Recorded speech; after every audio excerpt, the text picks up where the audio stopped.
Hello and welcome to the first ever episode of Football Talk. Join us each Friday as we dive into some cool matches, and we also will be looking at some news regarding as clubs, players, transfers, managers, all that type of stuff. I am right now joined by my partner in crime, Simple. Say hello.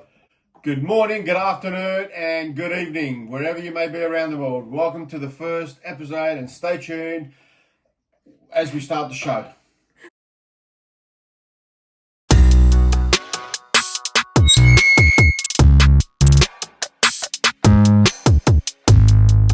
Well, Simple, it's been a very exciting week in the English Premier League. Don't you have to agree with me? I have to, yes, absolutely. I mean, you had Manchester City draw with Newcastle, which is a bit disappointing. We're going to get into that and, also. Then you had Liverpool winning against Wolves 2-1. Wolves, was it 2-1 or 3-1? Yeah, 2-1. Liverpool 2, Wolves 1. I wasn't watching the match. I only read it in the paper. Yeah. Alright, but let's just take a dive into Newcastle versus Manchester City. This game was pretty exciting. It was a bit slow in the first couple minutes until we got into around like the 35th minute. Of course, Guardiola, the centre back for Manchester City, scored an absolute goal off of Jack Grealish's assist. It was a brilliant assist and a brilliant goal, and I think that was a good goal. What did you think of the goal? I think it was a cracker of a goal. I mean, just the actual assist that came through, it just cleared everything up. But I have to admit I was starting to fall asleep when that match. I wasn't really excited, but hey, that just might be me. Anyway, see how we go. See how Man City goes next week. Yep. And Manchester City's striker Erling Haaland suffered an ankle injury from Dan Burns' challenge. Of course, he was able to play in the Champions League game, which they won 4-0. But it was a bad injury. It looked like he was pretty bad. With the cut there, was bleeding from the ankle. I didn't see how it all happened. All I know is I just saw him on the ground. Yeah, so, it was a pretty bad injury. We're gonna just take it into Pep Guardiola, who actually spoke about the game. He said he was impressed, but he said he should have won the game. Like Man City should have won this game, and this is what he had to say. I miss Rodri for his qualities, but today the physical presence was buzzing behind. So when they gain the ball and attack our back from Josko or Kyle or wherever, that's the reason why in the midfielder we were strong. So there's a game. So they start really well the first 5 minutes, 10 minutes. And after we were good at the goal, we had chances, we controlled the game. I know it's difficult for the intensity they pressed, but we dropped them and they were brilliant, scored a goal. And after, in the best moment, we could see the penalty after they had the best moments for 10 minutes, 12 minutes. They were really good. But at the end, we take it. We had chances with Phil, with Bernardo, with some last passes and especially. And we take the point. Alrighty, guys, we're about to dive into... Well, actually, before we get into Liverpool versus Wolves, let's talk about Pep Guardiola. So what he just basically said is that they had several chances and they should have had scored. In this stadium, of course, Newcastle can score. They score all the time in their stadium, St. James's Park. And he said he was unsatisfied. But, Dad, I have a question. If you're Pep Guardiola and if you're the coach of Manchester City, what do you do after you just dropped points to Newcastle when you're in a title race with Liverpool? Well, look, I think it's still early in the season, but I'd still be ripping everyone pretty much a new hole. I mean, you want to you want to stay on top of the league. You want to make sure you win the league. You got to win games. You can't and not concede goals, not give away goals. Yeah. But I guess they still have plenty of referees up their sleeve for later on down the track when they need them. Now, what was your thoughts on Anthony Gordon's penalty, which got the equaliser for Newcastle? It was a good finish, good penalty. But do you think the goalkeeper should have been booked a yellow, or do you think that was just a clear penalty on the spot? I didn't see anything wrong with the goalkeeper. The goalkeeper went for the ball, and to me, it just sounded like just seemed like just a normal game. Normal game incident. I don't understand why they were given a penalty. Maybe Newcastle's wallets are deeper now. Who knows? Yeah. What I mean by Newcastle wallets are deeper, maybe they paid the referee. I don't know. Yeah. We'll see. Yeah. Now let's proceed. Liverpool fans, brace yourselves as we're gonna be careful with my Liverpool. Don't worry. This is I'm gonna talk very nice and kind. Okay. I've been laughing at. I laughed at you when you lost to Forest. So Right. yeah. You don't need to pick up. Bring that up all the time. But I got lost in the Forest. Alright, let's just dive right back. Let's just get back on track. This game was once again a pretty exciting game. There was some good opportunities, great finishes, but Gary O'Neville's team do remain 20th in the English Premier League after losing this game. They're of course relegation right now. They're in the relegation spot. And Arne Slot, what a great start he's been for as a Liverpool manager right now.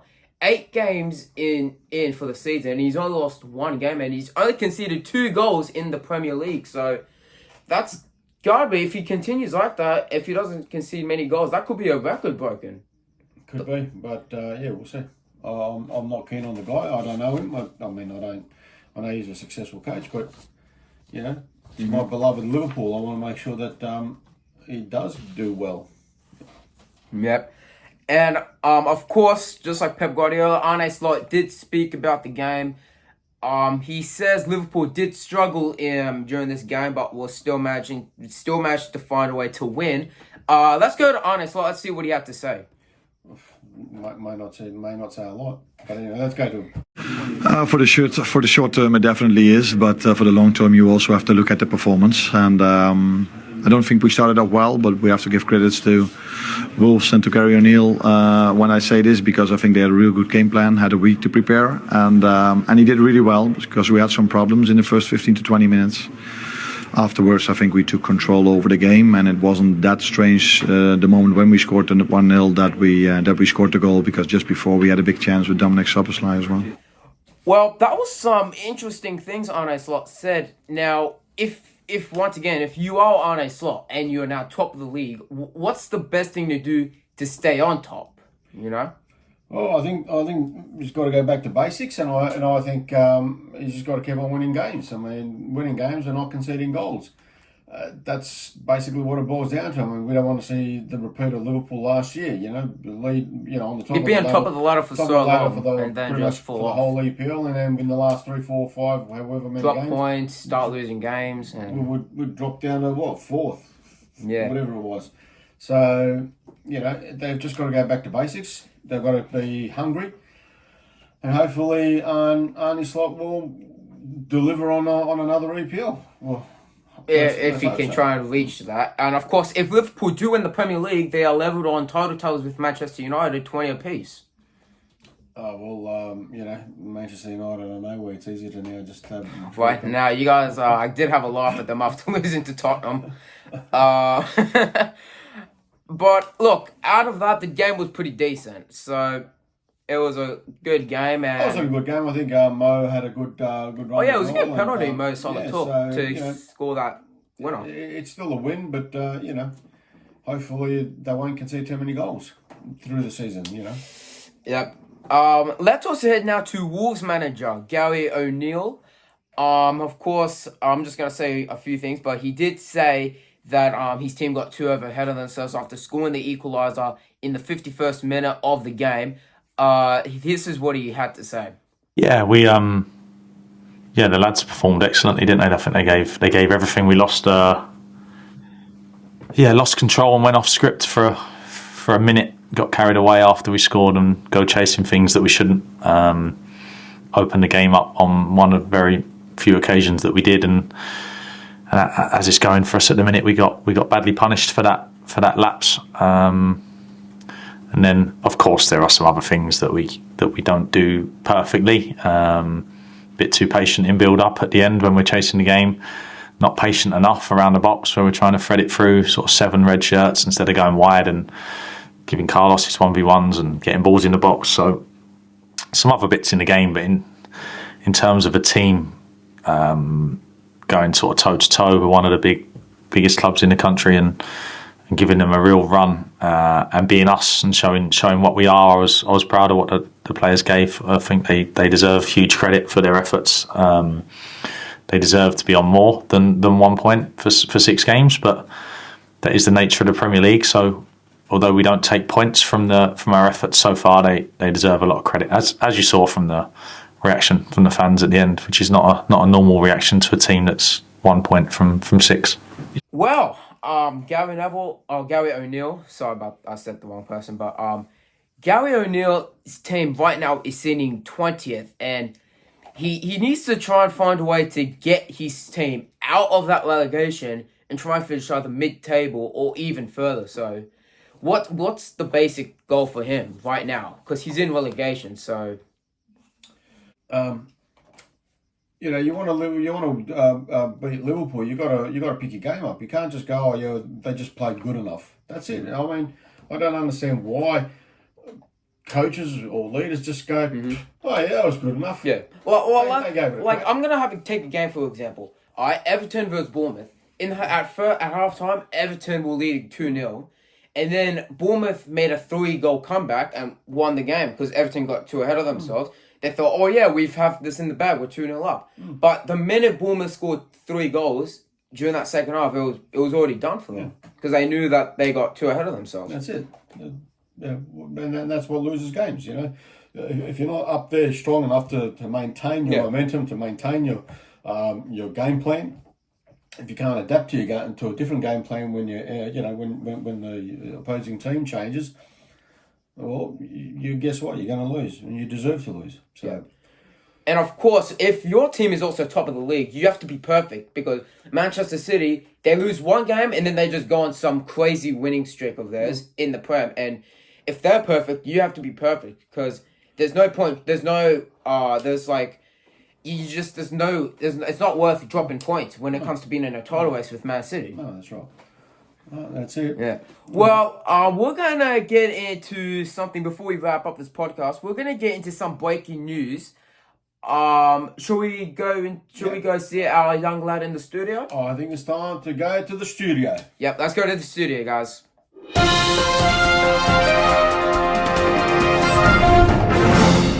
Alright guys, we're about to get into some breaking news. We are live in the studio right now. And we're gonna start off with 3 numbers. 115. That's how many charges Manchester City will be receiving or are getting right now.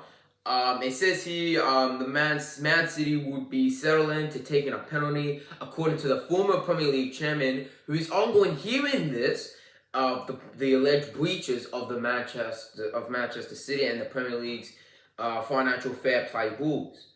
Adhering to X-Mendy's 115 charges or Premier League charges was issued against the club, and it began back in September. So this takes us back to September, the 16th of September, 2023. This was the 2023-24 season. This was during that season. Of course, Manchester City won the treble in that same year. It's been going on for quite some time, and this is something fans have been waiting to see. They've been waiting for this 115 stuff to happen. As we've been all impatient about it, and fans were asking when are these 115 charges coming? When are the charges going to be put in? And no one really knew until now. It's finally happened, but they had it scheduled for 10 weeks. Of course, Manchester City that they are facing, the team Manchester City. The charges that they're facing, of course, they did win the Premier League 4 times in a row, the only team to do so.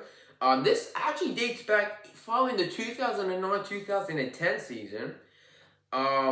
They were also accused of failing to cooperate with the investigation going on right now. This could face some punishment, including several point penalties. And not only that, but they could also get relegated from the Premier League and banned in all competitions. So pretty much banned from the FA Cup, the Carabao Cup, the Champions League, the Premier League. They're pretty much going to be banned in every competition that they they are in right now. So this is also going to be very tough for Manchester City, and especially for the Manchester City manager and the players themselves. And The Man City were charged by the league in February 2023 after this long investigation into the allegations published by German magazine Der. I can't really say this word, but I'm gonna try and say it.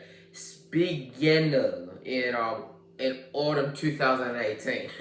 The Premier League denied wrongdoing. So that there's some serious stuff happening right now in the Premier League. Like there's some serious problems happening for Manchester City and the Premier League. And of course, if Manchester City are found guilty, they will get relegated from the Premier League and possibly be banned in all competitions that they are in right now, such as the Premier League, FA Cup, Carabao Cup, the Champions League. So they have to really win this this case, because if they don't, it's game over. You know, Manchester City are done. They're gone from the Premier League, possibly points deducted from them, titles stripped away from them. Of course, this has been going on ever since winning the treble, I'm guessing. But this is some crazy stuff that's going on. We also got Wayne's who told Football Insiders, saying, I think the Premier League definitely wants to get this over with and learn the better lessons on how to really regulate the game. Man City can't keep fighting these battles. Premier League wise from a global public image point of view. They know they've got to put this to bed. Everyone loves football. They've been playing, but there is a cloud looming over them. So basically, he's trying to say Man City cannot always keep fighting these battles. Like, they cannot keep going. And it makes sense because this is 115 charges. This is probably the most charges I've seen from a club. You know, and last season we saw Everton and Nottingham Forest, they got points deductions for something that they did or not cooperate with the league or not, or breaking the rules, the Premier League rules and all that, which I get it, they want rules, and the Premier League, they want to make sure every team listens well and does the right thing, because if they don't, they are going to get points deducted, such as Manchester City right now. If they are found guilty, if they're found guilty in this case, they're pretty much gone from the Premier League. They're possibly relegated and have their titles stripped away from them. And some people would say it's bullcrap, which I'm going to have to say that is a load of bullcrap, that they will take the titles away if they are found guilty. So, yeah, this is some really big things going on. This is some crazy news that's going on in the world with Manchester City right now. Alright everybody, it is time for some more breaking news. French midfielder Antonio Griezmann has retired from the international side. He announced this past Monday. Of course, the 33-year-old struggled in this year's Euros, but also was one of the key elements in the 2018 and the 2022 World Cup. Of course, he won the World Cup with France in 2018, runners-up against Argentina in the Qatar World Cup final. And he's probably, if I'm not mistaken, don't judge this, but in my opinion, I think Antonio Griezmann is without a doubt one of the best French midfielders I've seen, you know. Of course, he was the top scorer in the Euros 2016.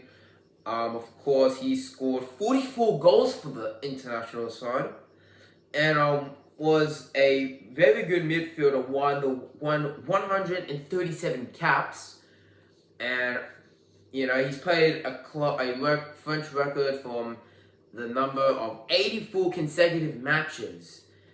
Of course, he's been, his status for the national team has been most valuable player in the past 10 years. So it's very sad that hearing this news is absolutely heartbreaking, and we just want to say, hopefully Antonio Griezmann enjoys his time outside of the French national team, and thank you for everything what you did for the French team. So yeah, good luck, Antonio Griezmann.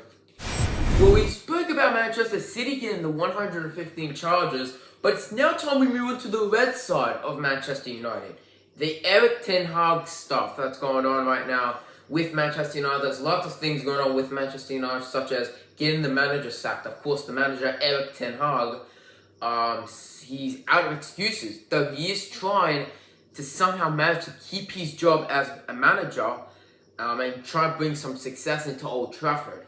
Of course, this stuff has been going on since Manchester United's home defeat, 3-0 defeat against Tottenham. And they are only 8 points behind top of the ladder's Liverpool at this moment of recording. And only promoted Southampton have scored fewer goals than the last 5 that Erik ten Hag's team has managed to do. So, of course, they currently sit 13th in the Premier League. They're a bit inched into the relegation right now. Of course, Erik ten Hag claimed the first red card that was handed to Bruno Fernandes. Of course, the Manchester United captain was handed a red card in the game during Tottenham, but that got reversed and it's cancelled now. So he will be able to play in the next 3 games. They had several good chances, especially that chance when Garnacho had a shot. Of course, they hit the post, which was very disappointing. There was some good shots Manchester United did, but it was not very good. I'd say, okay, like, in my opinion, it was a disappointing effort from Manchester United. They made, like I said before, they made several good opportunities. Garnacho's kick of hitting the post and all that, it should have been a goal, but it is what it is, you know. And this is very, very serious now, because if Ten Hag does not win his game against Porto, which will be happening tomorrow, but this is going on Friday, because we do episodes every Friday, but if Ten Hag doesn't stick his game up, if he doesn't win or doesn't make his team look better, he's gonna get sacked, and then Manchester United will go out looking for a new manager, like they've done in the past years, of course, where David Moyes, for example, Sir Alex, after he left Manchester United after years of being with them, he handpicked David Moyes. But Moyes also lasted around 9 months after Manchester United kind of struggled a little bit. They didn't struggle for mid-table anyway. They were mostly struggling going into the top 4. And of course, Manchester United finished being 13th. This Manchester United isn't the Manchester United we've known for the past years. The Manchester United we saw when Sir Alex was in charge, this team was world class. You know, they won the Premier League several times. They knocked Liverpool off their perch, winning 20 consecutive league titles, just being one Premier League title in front of Liverpool, who also have 19. But, you know, and there were some world-class players back then. There was Wayne Rooney, Cristiano Ronaldo, Erik Cantona, and, you know, so many of these Manchester United legends, or David Beckham as well. So, it's a very, very tough thing as Manchester United fans. It's just very hard for Manchester United and, of course, Manchester United fans to hear this news, because I think Manchester United fans are just getting a bit tired of Erik ten Hag. And I know they also want Ten Hag to be gone from the club. But, you know. And the thing is, Arne Slot, who's the Liverpool manager, he came from the exact league Erik ten Hag came from. But he's actually doing a lot better than Erik ten Hag. So, of course, Erik ten Hag does not want Arne Slot to be better than him. He doesn't want him to win the Premier League before he does. So, Erik ten Hag, by Friday, or which is going to be posted, this is going to be posted on Friday because I'm recording it. But this is a serious thing now for Erik ten Hag. Now, Erik ten Hag has to win some games now, because Manchester United, we're done. If you don't continuously winning games, you're gonna get sacked from this club, alright?